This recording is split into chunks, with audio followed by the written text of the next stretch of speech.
중고차 매매단지 한복판에서 확성기를 들고 외치는 62세 할머니가 있었는데 바로 저였습니다. 박기철 사장님. 2억 빚 숨기고 재혼한 사기꾼입니다. 여러분 조심하세요. 목이 쉬도록 소리쳤고 지나가던 사람들이 저를 쳐다봤지만 부끄럽지 않았습니다. 석 달 전만 해도 이 남자가 제 남편이었고 저는 4억짜리 아파트 있는 교회 장로를 만났다고 행복해했었죠. 하지만 알고 보니 주택담보대출 2억 원을 숨기고 제 보증금 5천만 원을 노린 사기꾼이었습니다. 이 이야기는 제가 어떻게 속았다가 7천만 원을 받아내고 친구와 함께 세탁소를 차린 이야기입니다. 새벽 5시 반 알람이 울렸고 저는 침대에서 일어나려다가 무릎에서 찌릿한 통증이 느껴져 잠시 멈칫했습니다. 요즘 들어 아침마다 이렇게 무릎이 뻐근하고 아팠는데 62세가 되니 몸이 예전 같지 않다는 걸 실감했습니다. 그래도 출근은 해야 했기에 이를 악물고 일어나서 세수를 하고 간단히 밥을 먹었습니다. 아침 6시 30분 버스를 타고 요양원으로 향했고 차창 밖으로 동이 트는 하늘을 보며 생각했습니다. 오늘도 하루를 버텨야지. 25년을 이렇게 살아왔는데 조금만 더 버티면 되겠지.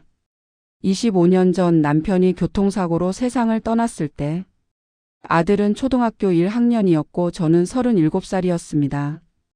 장례를 치르고 정신을 차려보니 남은 건 전세 보증금 5천만 원 뿐이었고 보험금도 제대로 나오지 않았습니다. 친정어머니가 손자를 봐주신다고 하셨지만 저는 어머니께 짐이 되고 싶지 않았고 혼자 힘으로 아들을 키우기로 결심했습니다. 식당 일도 해보고 공장도 다녀봤지만 돈이 너무 적었고 그러던 중 동네 요양원에서 요양보호사를 구한다는 공고를 봤습니다. 자격증을 따는데 한 달이 걸렸고 그렇게 요양보호사 생활을 시작했습니다. 처음 몇 년은 정말 힘들었습니다. 낮에 일하고 밤에도 야간 근무를 번갈아가며 했는데 어르신들 기저귀 갈아드리고 목욕시켜드리고 식사 보조하는 일이 생각보다 체력이 많이 들었습니다. 허리도 아프고 무릎도 아팠지만 급여가 한 달에 250만 원 정도 나왔기 때문에 꾹 참고 일했습니다. 아들 학원비 내고 생활비 쓰고 나면 남는 돈이 별로 없었지만 그래도 아들이 잘 자라주는 게 위안이었습니다.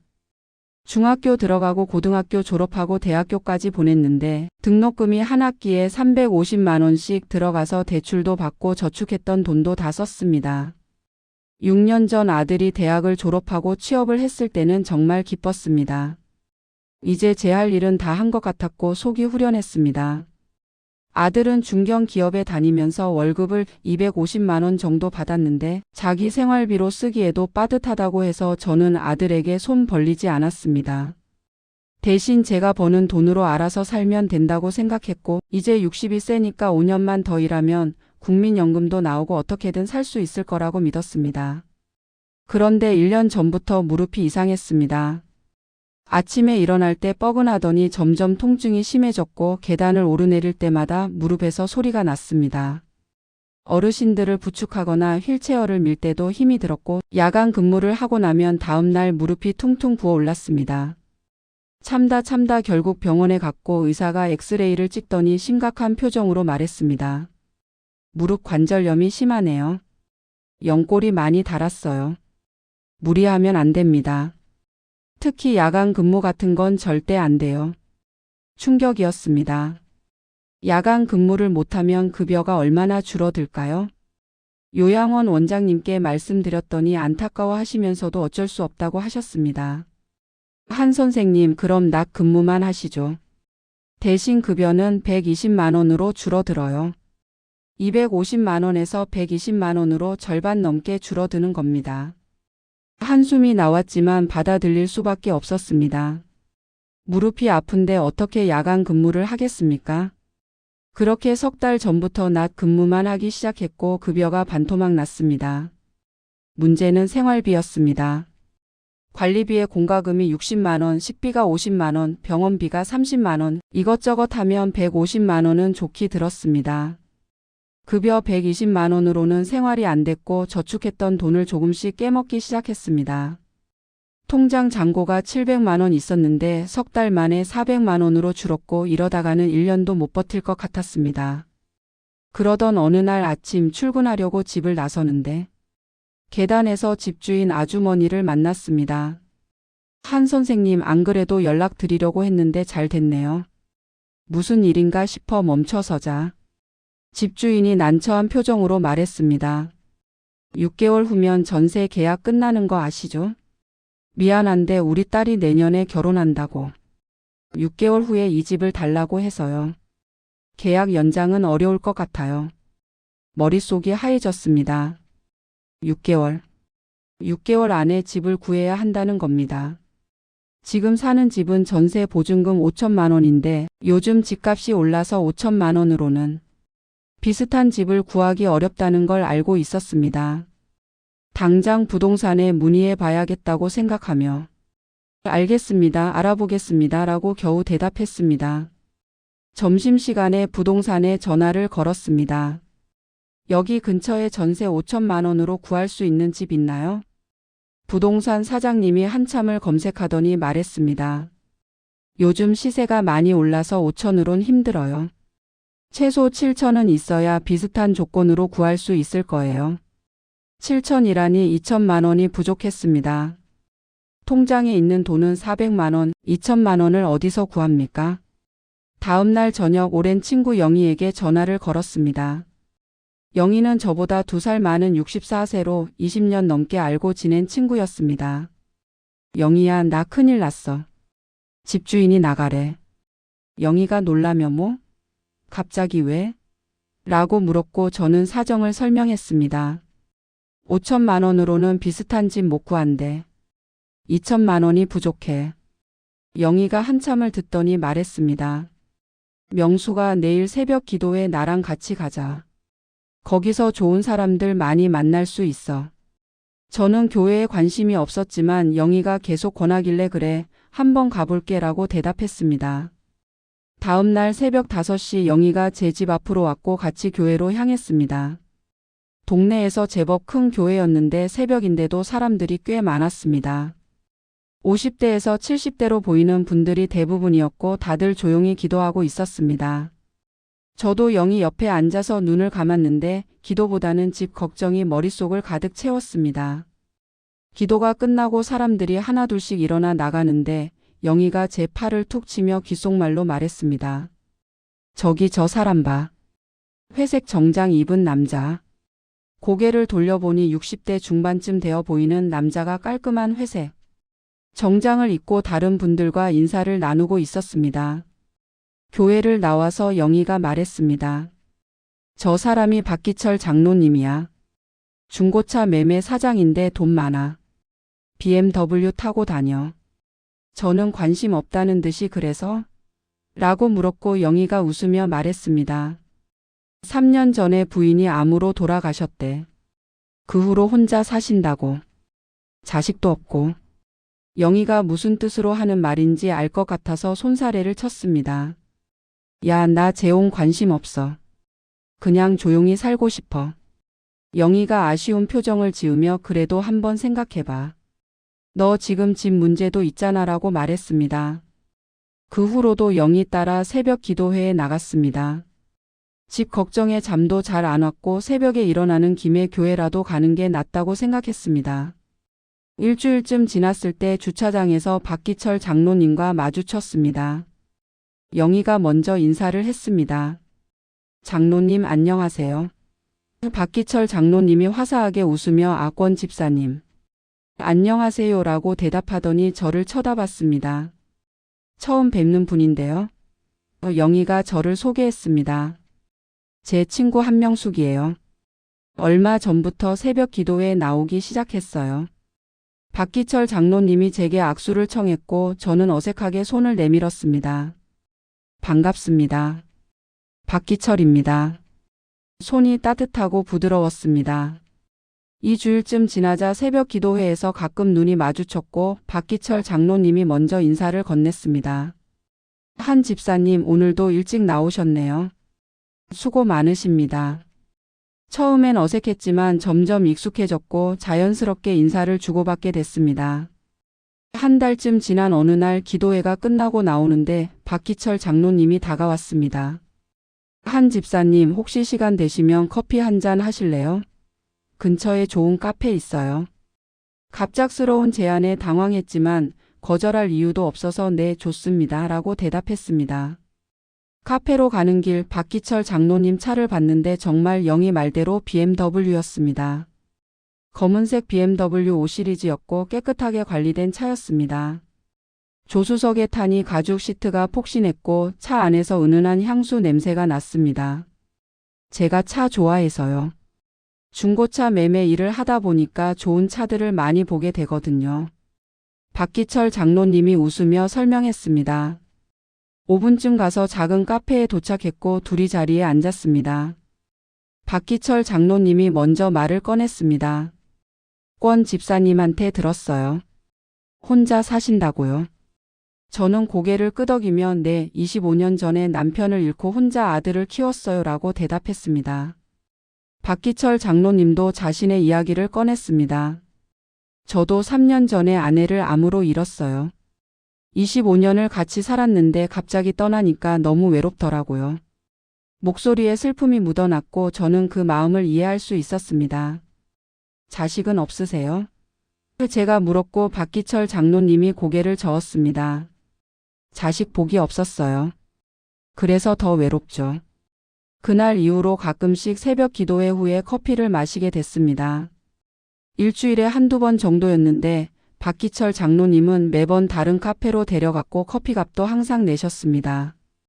이야기를 나누다 보니 괜찮은 분이라는 생각이 들었습니다.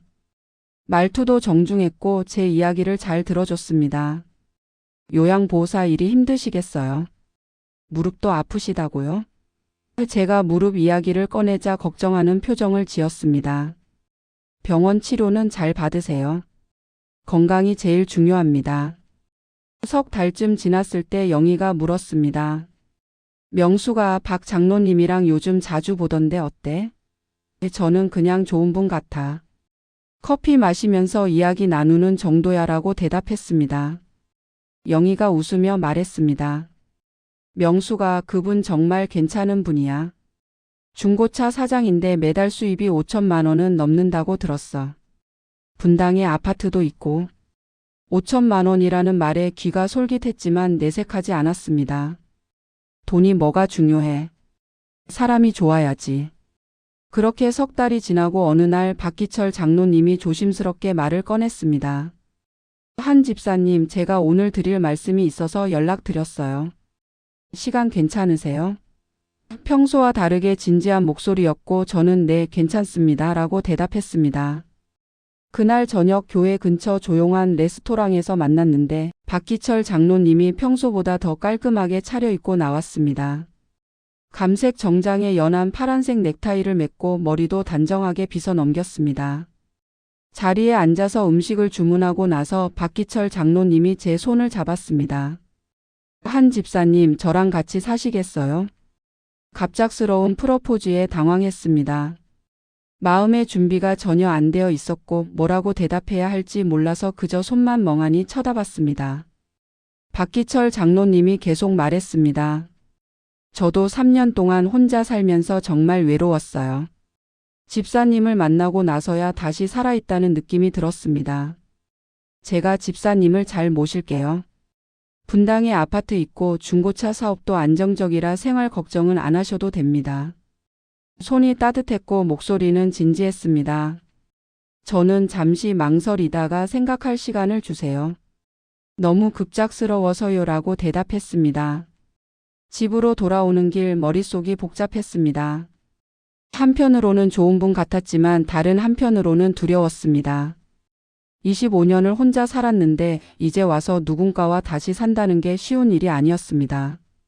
하지만 현실은 녹록지 않았습니다. 석 달 후면 집에서 나가야 하고 5천만 원으로는 비슷한 집을 구할 수 없었습니다. 급여는 120만 원으로 줄었고 저축은 바닥나고 있었습니다. 이대로 가다가는 곰팡이 나는 지하방에서 살아야 할지도 모른다는 생각에 막막했습니다. 다음 날 아들에게 전화를 걸었습니다. 아들아, 엄마가 할 말이 있는데 시간 있니? 아들이 무슨 일이에요? 라고 물었고 저는 조심스럽게 말을 꺼냈습니다. 엄마가 재혼 생각 중인데 너는 어떻게 생각하니? 전화기 너머로 잠시 침묵이 흘렀고 아들이 말했습니다. 엄마 좋은 분 만나셨으면 하세요. 저도 직장 다니느라 자주 못 찾아뵙는데 혼자 계시면 외로우실 텐데요. 예상과 다른 반응에 눈물이 났습니다. 반대 안 하니? 제가 물었고 아들이 대답했습니다. 엄마 25년 동안 저 키우시느라 고생하셨잖아요. 이제 엄마도 행복하셔야죠. 어떤 분이신데요? 아들에게 박기철 장로님 이야기를 했습니다. 중고차 사장이고 교회 장로이고 분당에 아파트가 있다고 설명했습니다. 아들이 엄마가 좋으시면 괜찮아요. 근데 한번 만나 뵙고 싶네요 라고 말했고 저는 그래, 조만간 소개시켜 줄게라고 약속했습니다. 전화를 끊고 나니 마음이 한결 가벼워졌습니다.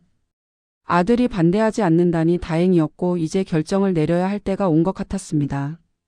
일주일 후 박기철 장로님에게 연락했습니다. 장로님, 제가 생각해 봤는데 같이 살고 싶어요. 전화기 너머로 박기철 장로님이 기뻐하는 목소리가 들렸습니다. 정말요? 고맙습니다. 제가 집사님을 정말 잘 모실게요. 이번 주말에 우리 집 한번 보러 오시겠어요? 주말에 분당으로 향했고 박기철 장로님이 아파트 입구에서 기다리고 있었습니다.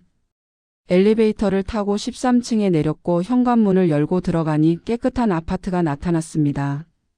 30평 정도 되어 보였고 거실이 넓었습니다. 가구도 세련됐고 주방도 깨끗했습니다. 혼자 사는데 어떻게 이렇게 깨끗해요?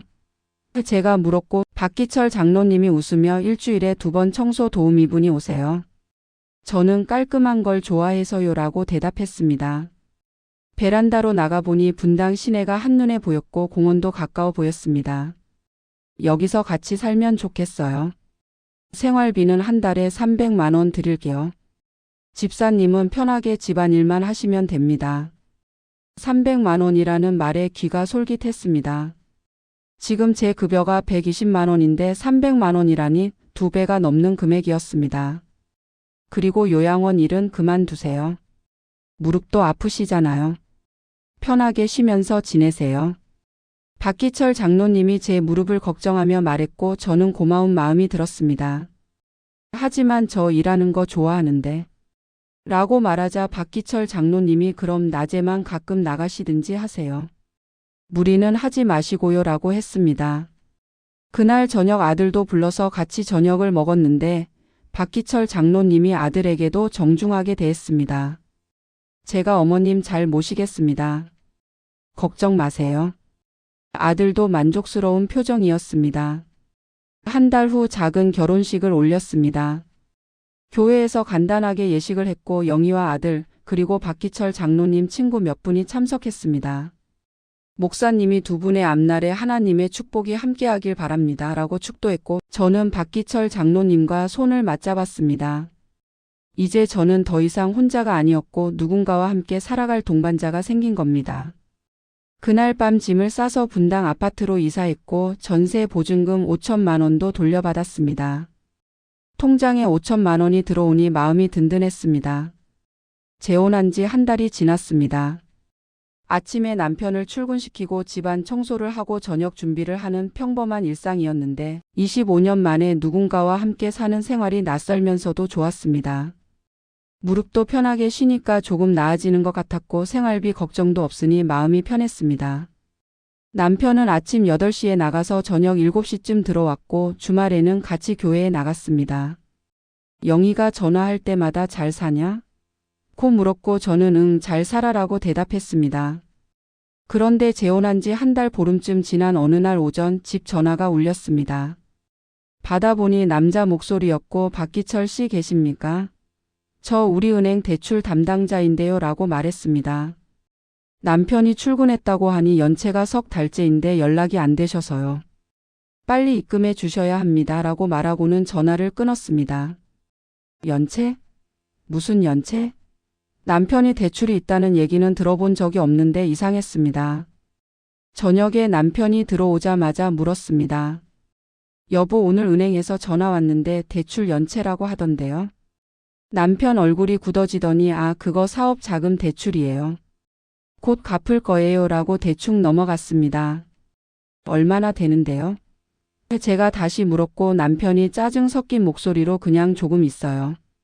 신경 쓰지 마세요 라고 말했습니다. 뭔가 이상했지만 더 이상 묻지 못했습니다. 다음 날 또 은행에서 전화가 왔고 이번엔 핸드폰으로 걸려왔습니다. 고객님, 남편분 주택담보대출 연체 석 달째입니다. 빨리 연락 주시기 바랍니다. 주택담보대출?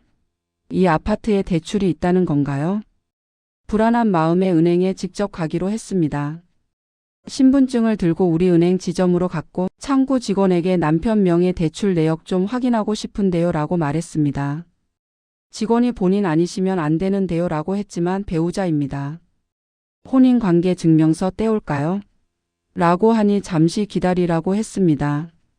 10분쯤 지나서 직원이 프린트한 종이를 건넸고 저는 그 종이를 보는 순간 손이 떨렸습니다.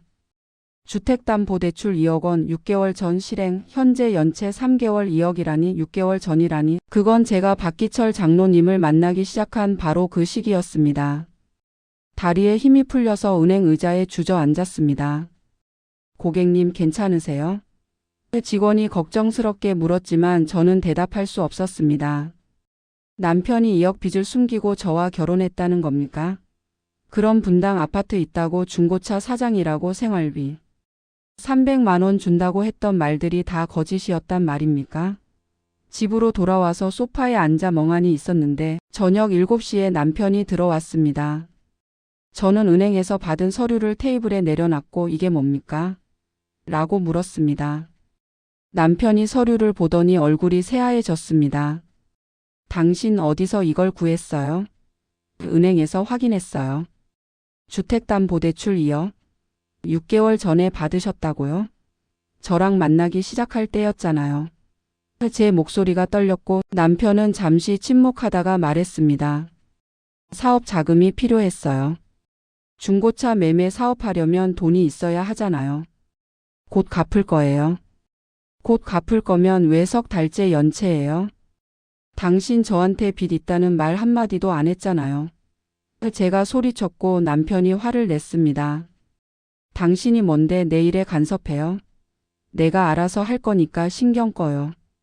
그날 밤 잠을 이룰 수 없었습니다.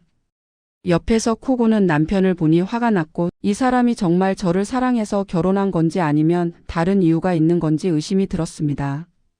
일주일 후 생활비를 달라고 했더니 남편이 150만 원만 건넸습니다. 여보 300만 원 주기로 했잖아요. 제가 물었고 남편이 짜증스럽게 대답했습니다. 요즘 장사가 안 돼요. 150만 원이면 충분하잖아요.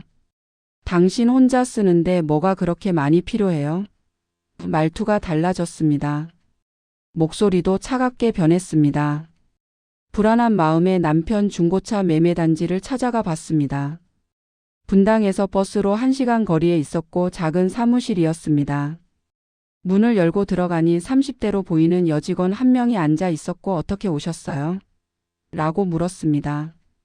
박기철 사장님 부인인데요 라고 하니 여직원이 놀라는 표정을 지었습니다. 아, 사장님 지금 외근 나가셨는데요. 주위를 둘러보니 사무실이 썰렁했고 차들도 몇 대 없었습니다. 요즘 장사 잘 되나요? 제가 물었고 여직원이 난처한 표정으로 글쎄요. 그냥 그래요라고 얼버무렸습니다. 건물주를 찾아가서 물어봤더니 충격적인 사실을 알게 됐습니다. 월세를 3개월째 밀리고 있어요. 다음 달까지 안 내면 계약 해지할 거예요. 3개월 연체라니 은행 대출 연체도 3개월이고 월세도 3개월이었습니다. 여직원에게 물어보니 급여도 2달째 못 받았다고 했습니다. 사장님이 곧 준다고 하는데 계속 미루고 있어요. 저는 그 자리에서 주저앉고 싶었습니다. 남편이 거짓말쟁이였던 겁니다. 사업이 잘 된다고 돈 많다고 생활비 300만 원 준다고 했던 말들이 다 거짓이었습니다. 집으로 돌아오는 길에 남편한테서 전화가 왔습니다. 당신 우리 사무실 갔다 왔어요? 여직원이 말했나 봅니다. 네, 갔다 왔어요. 월세 3개월 밀렸다면서요? 직원 급여도 못 주고 있다면서요? 제가 따지자 남편이 화를 냈습니다. 당신이 뭔데 내 사업장까지 찾아와요? 제발 좀 가만히 있어요. 전화를 끊어버렸습니다. 저녁에 들어온 남편은 저를 쳐다보지도 않았고 밥을 먹지도 않고 방으로 들어가 버렸습니다. 다음 날 남편이 출근하고 나서 서랍을 뒤져봤습니다. 뭔가 더 숨기고 있는 게 있을 것 같았고 옷장 구석에서 신용카드 명세서를 발견했습니다. 카드 빚이 5천만 원 연체 중이었습니다. 2억 대출에 5천만 원 카드 빚까지 총 2억 5천만 원 빚을 지고 있었던 겁니다. 무릎에 힘이 풀려 그 자리에 주저앉았고 눈물이 주르륵 흘러내렸습니다. 제가 왜 이런 사람과 결혼했을까? 보증금 5천만 원 때문에 속은 건가? 생각할수록 화가 났습니다. 일주일이 지났고 저는 남편을 의심하기 시작했습니다. 출근한다고 나가면 정말 사무실에 가는 건지, 생활비를 못 준다는 게 정말 장사가 안 돼서인지 모든 게 의심스러웠습니다. 어느 날 저녁 남편이 샤워하러 욕실에 들어갔고 핸드폰을 거실 소파에 두고 갔습니다. 잠시 망설였지만 결국 핸드폰을 집어들었고 비밀번호를 눌러봤는데 남편 생일이었고 바로 열렸습니다. 손이 떨렸지만 문자 메시지부터 확인하기 시작했습니다. 첫 번째로 눈에 들어온 건 수진이라는 이름으로 저장된 사람과의 대화였습니다. 30대 여직원 이름이 수진이었던 게 기억났고 가슴이 철렁했습니다. 문자 내용을 읽는 순간 온몸이 얼어붙었습니다. 오빠 오늘 저녁 시간 되세요? 응, 7시에 보자. 집사람은 몰라요? 걱정 마, 집에 일찍 들어간다고 했어. 일주일 전 대화였고 그날 남편은 저녁 10시가 넘어서 들어왔었습니다. 늦었다고만 하고는 씻고 바로 잠들었던 기억이 났습니다. 더 위로 올라가서 읽어봤습니다. 오빠 부인은 어때요? 에휴 쓸모없어. 나이도 많고 무릎도 아프다고 난리야. 제 눈에서 눈물이 흘러내렸습니다. 쓸모없다니 남편이 저를 그렇게 생각하고 있었다는 겁니까? 그럼 왜 결혼하셨어요? 급전이 필요했어. 마누라가 보증금 5천만 원 갖고 왔거든. 그거라도 쓰려고. 숨이 막혔습니다. 제 보증금을 노리고 결혼했다는 말입니까? 그래도 부인한테 미안하지 않으세요? 뭐가 미안해. 내 집에서 공짜로 살면서 밥이나 해주면 되는 거지. 욕실 문이 열리는 소리가 들렸고 황급히 핸드폰을 원래 자리에 놓았습니다. 남편이 나오더니 뭐해요? 라고 물었고 저는 텔레비전 보고 있었어요 라고 거짓말했습니다. 남편은 핸드폰을 집어들고 방으로 들어갔고 저는 거실 소파에 앉아서 한참을 울었습니다. 25년을 혼자 살다가 만난 사람이 이런 사람이었다니 제가 얼마나 바보였는지 깨달았습니다.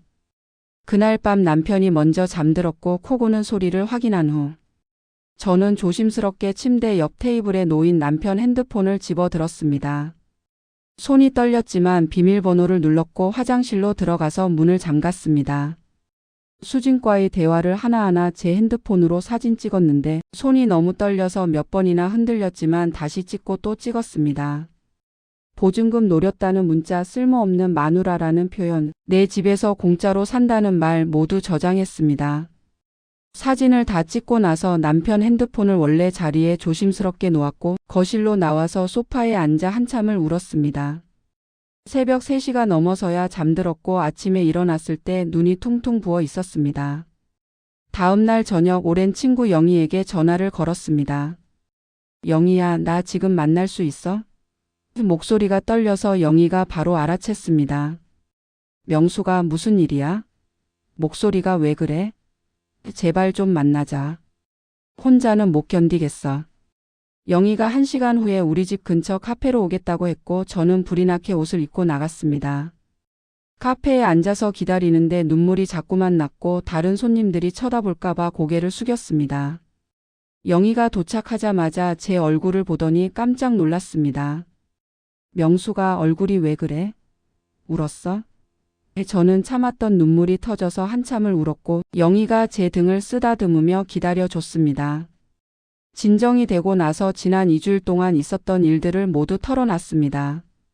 주택담보대출 2억 원, 카드빚 5천만 원, 월세 연체, 직원급여, 체불, 생활비 300에서 150으로 삭감, 그리고 여직원 수진과의 불륜 문자까지 모두 이야기했습니다.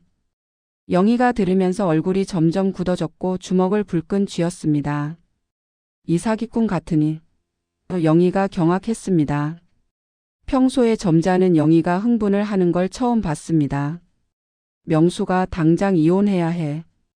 이건 사기야, 완전 사기라고. 저도 그렇게 생각했지만 막상 이혼이라는 말을 들으니 막막했습니다. 이혼하면 어디서 살아? 보증금 5천만 원은 남편한테 줬고 통장에 남은 돈은 400만 원 밖에 없어. 이 나이에 다시 일자리 구할 수도 없고. 영희가 제 손을 꽉 잡았습니다. 그래도 저런 새끼랑 살 순 없잖아. 우리가 방법을 찾아보자. 일단 증거부터 더 모아야 해. 증거? 제가 물었고 영희가 고개를 끄덕였습니다. 그래, 문자 메시지는 이미 찍어놨고 이제 더 확실한 증거가 필요해. 저 여자랑 만나는 거 사진으로 찍어야 해. 불륜 현장을 잡아야 위자료를 많이 받을 수 있어. 위자료라는 말에 조금 희망이 생겼습니다. 정말 받을 수 있을까? 당연하지. 사기 결혼이고 불륜도 있으니까 받을 수 있어. 내가 아는 탐정 사무소 있으니까 한번 맡겨보자. 그리고 변호사 상담도 받아야 해.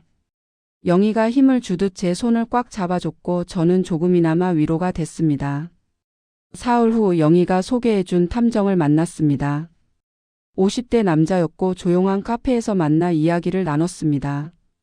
남편분 미행하고 불륜 증거 수집하는데 2주일 정도 걸립니다. 비용은 300만 원이에요. 300만 원이라니 제 통장에 있는 돈 400만 원 중 300만 원을 써야 한다는 겁니다.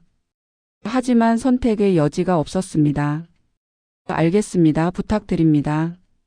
통장에서 돈을 인출해서 탐정에게 건넸고 탐정은 좋은 결과 있을 겁니다. 라며 명함을 줬습니다.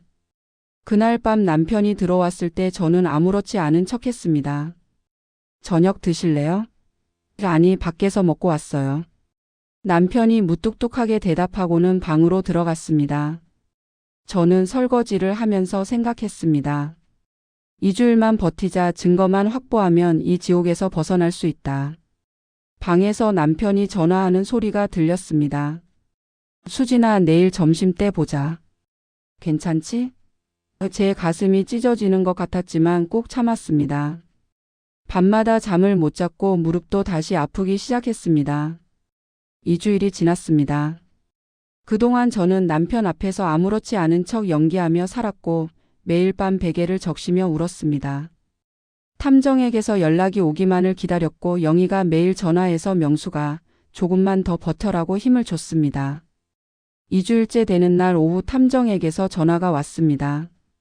한 선생님, 증거 확보했습니다. 내일 만나서 보여드릴게요. 가슴이 두근거렸고 동시에 무서웠습니다.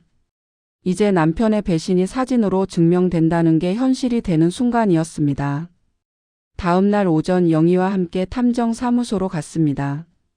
탐정이 봉투를 꺼내서 사진들을 책상 위에 펼쳐 놓았고 저는 그 사진들을 보는 순간 눈물이 났습니다. 남편이 수진과 모텔에 들어가는 사진, 모텔에서 나오는 사진, 식당에서 손을 잡고 있는 사진, 차 안에서 키스하는 사진.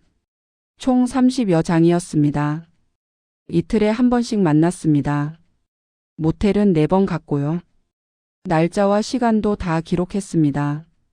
탐정이 설명했고 저는 사진을 보면서 주먹을 불끈 쥐었습니다. 영희가 제 어깨를 토닥이며 이제 증거는 충분해라고 말했습니다. 탐정이 추가로 조사한 내용도 알려줬습니다. 남편분 중고차 사업장 실제로는 거의 망해가고 있습니다. 월 매출이 1,000만 원도 안 되고 직원 급여도 석 달째 밀렸어요. 사무실 월세도 4개월째 연체 중이고요. 4개월이라니 제가 알았던 것보다 한 달 더 밀린 겁니다. 그리고 BMW는 할부 6개월 연체 중입니다. 조만간 차 압류될 겁니다. 모든 게 거짓이었던 겁니다. 돈 많은 중고차 사장이 아니라 빚더미에 앉은 사기꾼이었고 제 보증금 5천만 원을 노리고 접근한 게 분명했습니다. 탐정 사무소를 나와서 바로 영희가 소개해준 변호사 사무실로 갔습니다. 40대 여자 변호사였고 황혼 이혼 전문이라고 했습니다. 어서 오세요. 앉으세요. 변호사가 친절하게 맞아줬고 저는 준비해 간 서류들을 꺼냈습니다. 은행 대출 확인서, 신용카드 명세서, 남편 핸드폰 문자 사진, 불륜 사진, 월세 연체 확인서. 변호사가 하나하나 확인하더니 고개를 끄덕였습니다. 충분합니다. 이건 명백한 사기 결혼이고 불륜 증거도 확실합니다.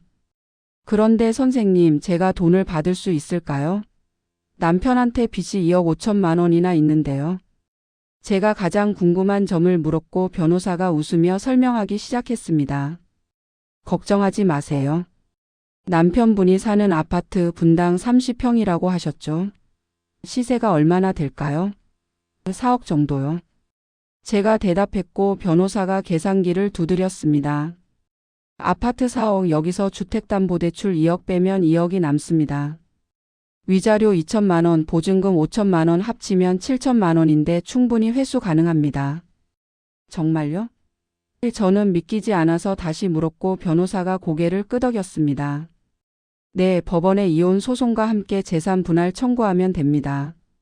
사기 결혼이고 불륜도 있으니까 위자료는 당연히 나옵니다. 그리고 한 선생님이 재혼할 때 가져온 보증금 5천만 원, 이것도 돌려받을 수 있어요. 눈물이 났습니다. 희망이 보였고 이 지옥에서 벗어날 수 있다는 생각에 가슴이 벅찼습니다. 하지만 남편이 아파트를 팔려고 하거나 다른 사람 명의로 돌리면 어떡해요?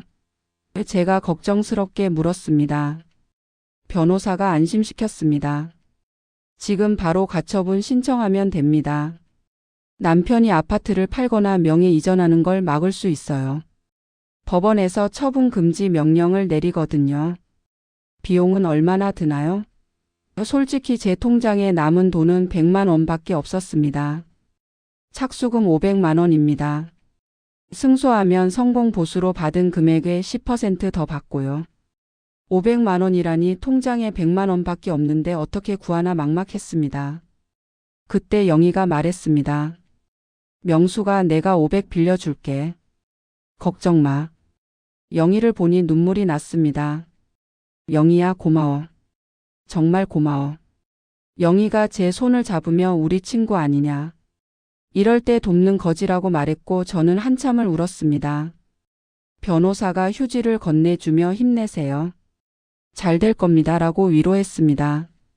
그날 영희에게 500만 원을 빌렸고 변호사에게 착수금을 냈습니다. 일주일 안에 이혼 소송 제기하고 가처분 신청도 동시에 진행하겠습니다. 한 선생님은 남편한테 절대 들키지 마세요. 소송장 받기 전까지는 모르게 해야 합니다. 변호사가 신신당부했고 저는 알겠습니다 라고 대답했습니다. 집으로 돌아오는 길 영희가 같이 걸으며 말했습니다. 명수가 진짜 잘 될 거야. 7천만 원 받으면 우리 같이 뭐 할까? 무슨 소리야, 너한테 500 갚아야지. 제가 말했지만 영희가 웃으며 그거 갚고도 6,500 남잖아. 우리 둘이 뭐 해보자. 가게라도 하나 차리든지라고 말했습니다. 가게? 생각해 본 적도 없었지만 나쁘지 않은 것 같았습니다. 무슨 가게? 세탁소 어때? 너 무릎 아프잖아. 앉아서 할 수 있는 일이 좋을 것 같아. 나도 요즘 일 그만두고 싶었거든. 영희의 말에 조금씩 희망이 보이기 시작했습니다. 그날 밤 집에 들어가니 남편이 소파에 앉아서 텔레비전을 보고 있었습니다. 어디 갔다 와요? 남편이 무심하게 물었고 저는 영희 만나고 왔어요 라고 대답했습니다. 남편은 더 이상 관심도 없다는 듯이 고개를 끄덕였고 저는 부엌으로 가서 물을 마셨습니다. 거울에 비친 제 얼굴을 보니 지난 한 달 동안 많이 늙은 것 같았지만 눈빛만큼은 달라져 있었습니다.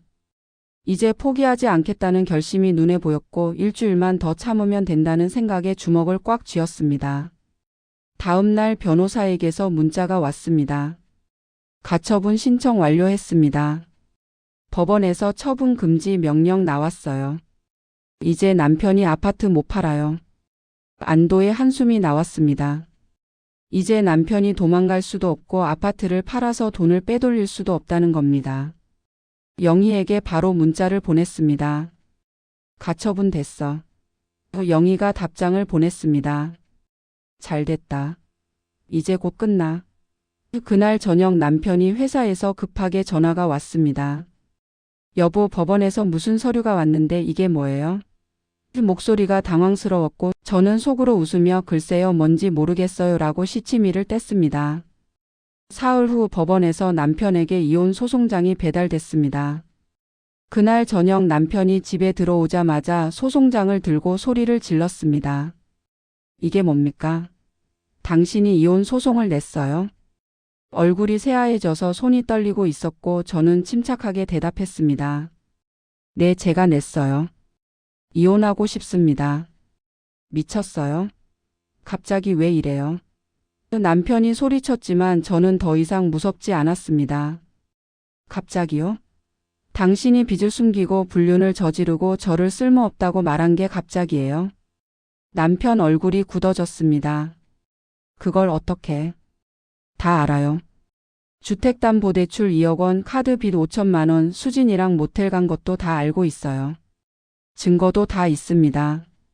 제가 말하자 남편이 주저앉았습니다. 아니, 그게 오해예요. 수진이는 직원일 뿐이고 직원이랑 모텔을 4번이나 가요. 그리고 문자 메시지도 다 봤어요.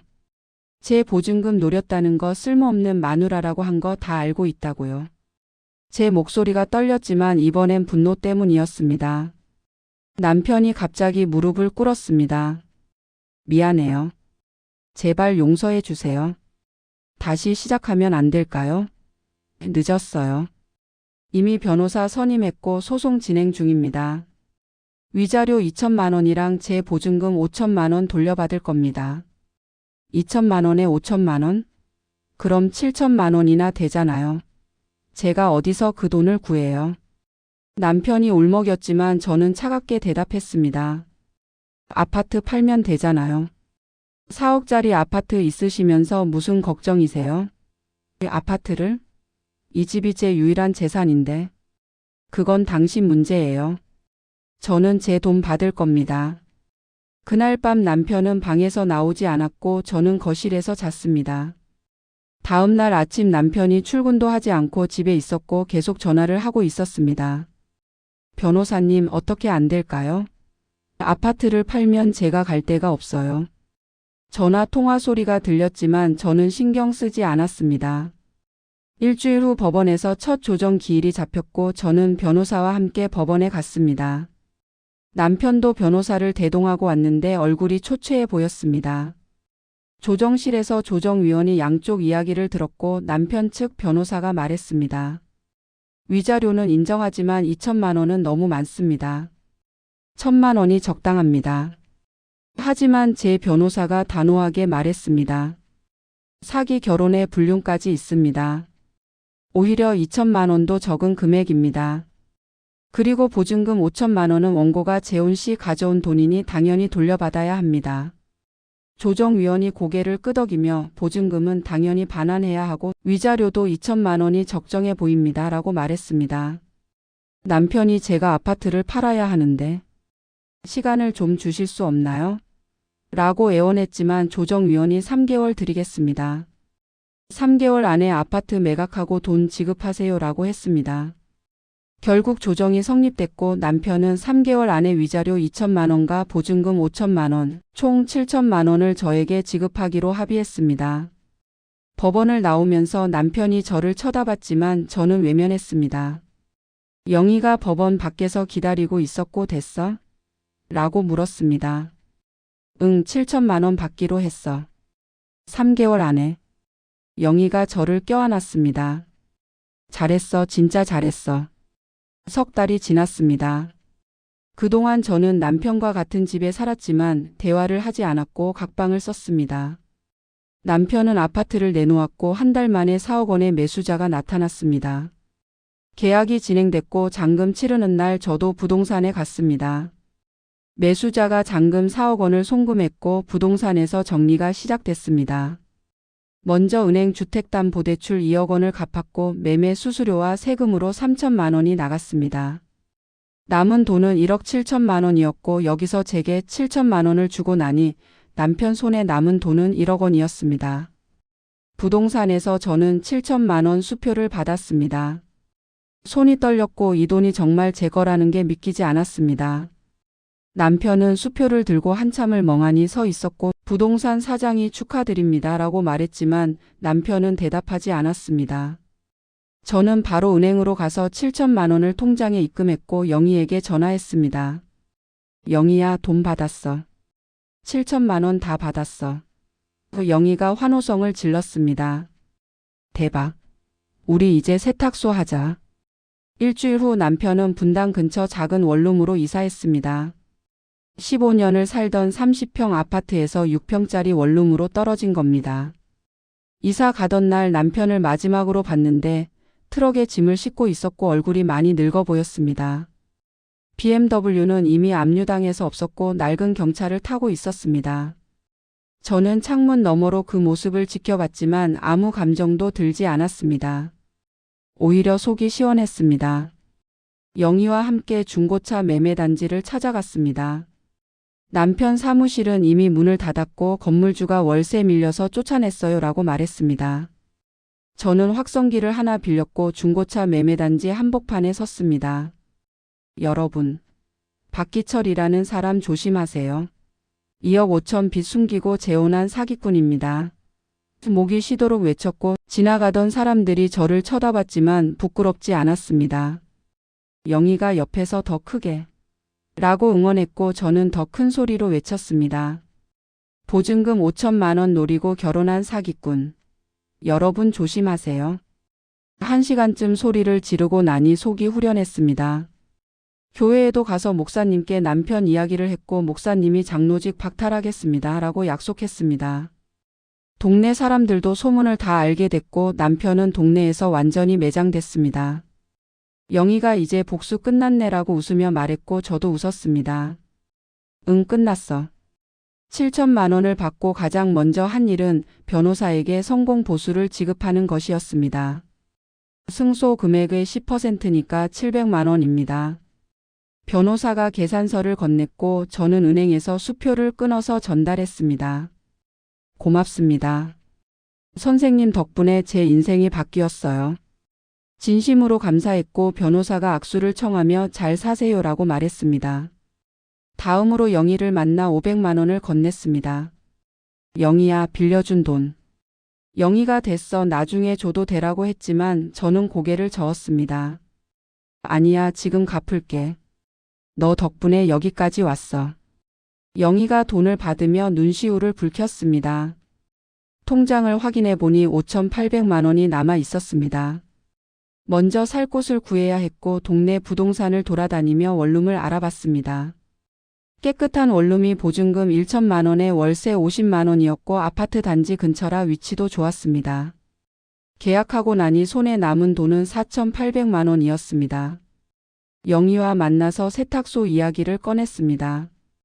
영희야, 세탁소 같이 하자. 내가 4천 낼 수 있어. 영희가 고개를 끄덕이며 나도 4천 있어. 합치면 8천 이내라고 대답했습니다. 이틀 후 동네 세탁소를 보러 갔습니다. 50대 부부가 운영하던 곳인데 건강 문제로 가게를 넘긴다고 했습니다. 권리금이 5천만 원이고 보증금이 2천만 원입니다. 월세는 100만 원이고요. 주인이 설명했고 저는 영희와 눈빛을 교환했습니다. 권리금이랑 보증금만 7천인데 설비는 어떻게 해요?